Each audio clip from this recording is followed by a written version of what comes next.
Welcome to the team. So, today we are diving into the cash receipts cycle. It might sound like a pretty basic concept, right? A customer owes us money, and they pay us. But in the real world, tracking thousands of dollars across a bunch of different payment methods without losing a single cent, yeah, that requires absolute precision. This cycle is literally the heartbeat of our cash flow, and we're going to track exactly how money enters the building and safely makes its way into our accounting system. Real quick, here's our roadmap. We're looking at 1. How customers pay us. 2. The cash application process. 3. Managing unapplied cash. 4. The exact 6-step receipts process we follow. And 5. The critical controls and mistakes you absolutely have to know. Let's get into it. Section 1. How customers pay us.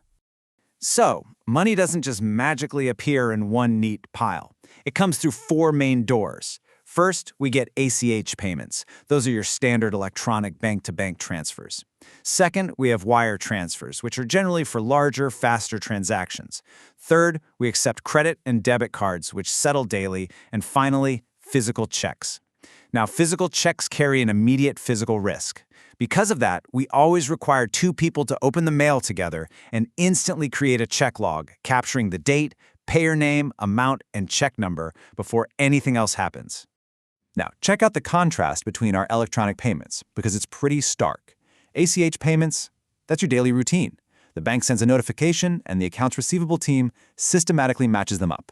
Easy. But wires are a totally different beast. They're fast, they're expensive, and the bank notifies Treasury the absolute second they hit.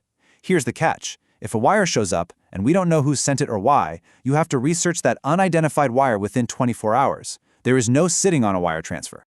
Section 2. The cash application process.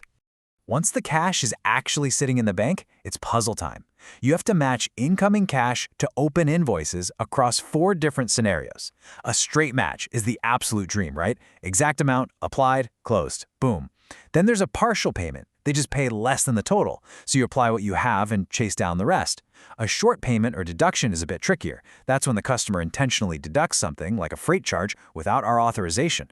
And lastly, an overpayment, where they actually pay more than they owe. In that case, you just hold the excess as a credit until they tell us how to apply it.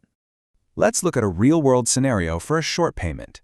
Imagine a customer owes us 10 grand. But today, the bank shows they only sent $9,800 via ACH, and they included a little note claiming a $200 deduction for damaged goods.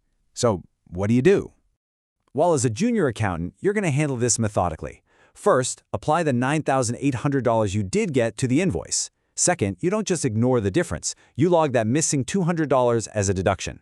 Third, send that over to the collections team to investigate this damaged goods claim. And finally, depending on what they find, you'll either issue a credit memo to close it out if the claim was legit, or you're going to demand the remaining $200. Every single dollar has to be accounted for. Section 3. Managing unapplied cash. So, what happens when a payment hits the bank and you have absolutely no idea what it's for? There's no invoice number, the sender name is weird, nothing matches. That mystery money goes straight into unapplied cash.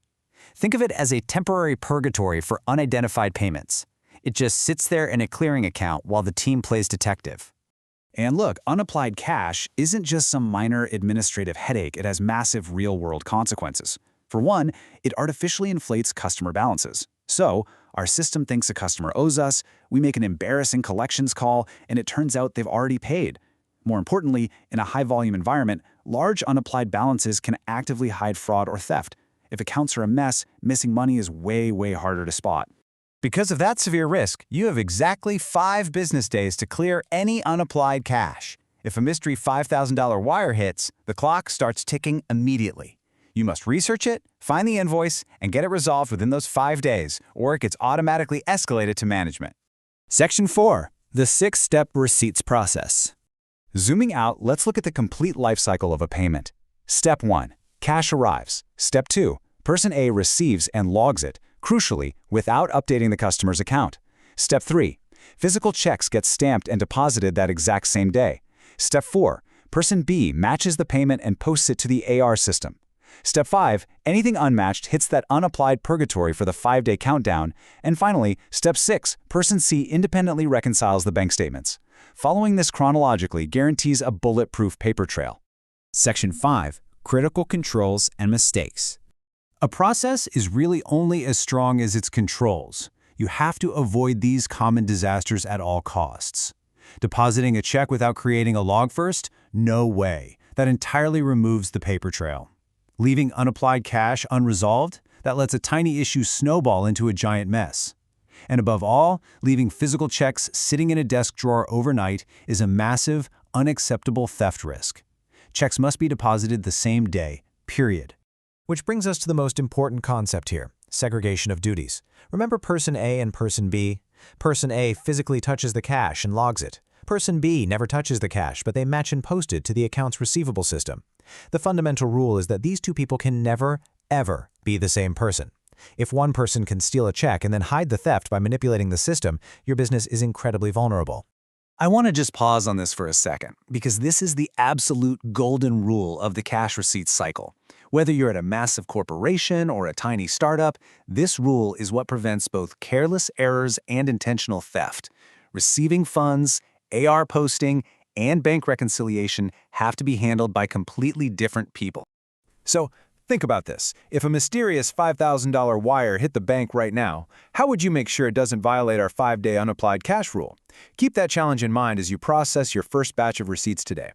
Get super comfortable with these controls, because next time, we're going to explore how we independently verify all of this movement when we dive into our bank reconciliation explainer. Thanks for joining me today, and I'll see you in the next one.